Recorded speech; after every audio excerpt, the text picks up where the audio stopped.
Good morning, my fellow nuclear MAGA Americans. This morning when I turned on my computer, opened up my web browser, and went through the opening news stories that were on that web browser, look what I found here from the New York Times. Republicans gain edge as voters worry about the economy, the Times Siena poll finds. Really, New York Times? Republicans have just gained an edge as voters worry about Bidenomics?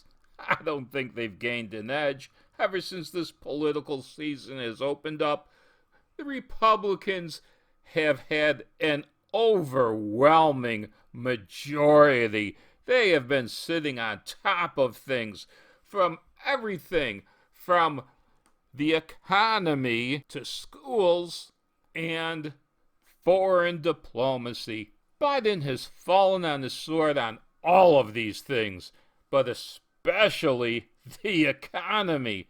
He's been a public servant his entire life. He doesn't know how to fix the economy. He just knows how to suck on its teat. Let's take a look at the first paragraph of this thing. Republicans enter the final weeks of the contest for control of Congress with a narrow, like I said before, get ready to get washed away, Dems, but distinct advantage as the economy and inflation have surged as the dominant concerns. Well, they have surged as the dominant concerns because the economy has fallen apart. Inflation has overwhelmed all of us. This, of course, has given the Republican Party the momentum to take back power from the Democrats in next month's midterm elections. Of course they will. Now, this kind of editorial used to be limited to the editorial opinion pages of newspapers.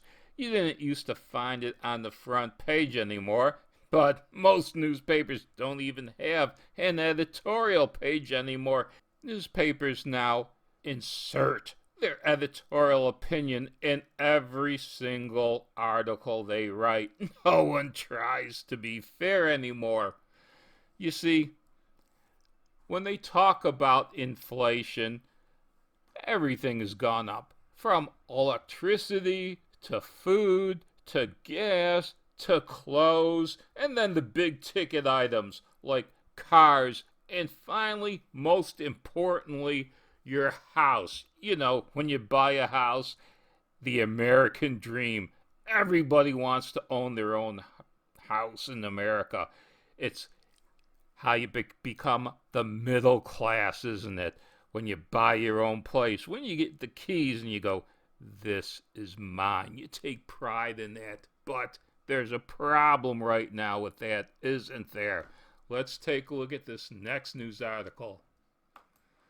This is from the Daily Mail. The great housing market freeze. Buyers despair as U.S. mortgage rate is set to surpass 7%, while home sales in September will show a drop for Let me fix that. While home sales in September will show a drop for the 8th consecutive month. Analysts predict for every single tick up of interest, more and more people can't afford homes. Now, this article is showing you where the fastest cooling housing markets are in the U.S., but just about everywhere in the United States, the housing market is cooling off. If you're paying a 7% interest rate, you can't afford the same house you could have when you were going to pay a 6% interest rate or even a 3 or 4% interest rate just a few months ago. As more and more Americans are being frozen out of the housing market, they know who to blame. Let's go, Brandon.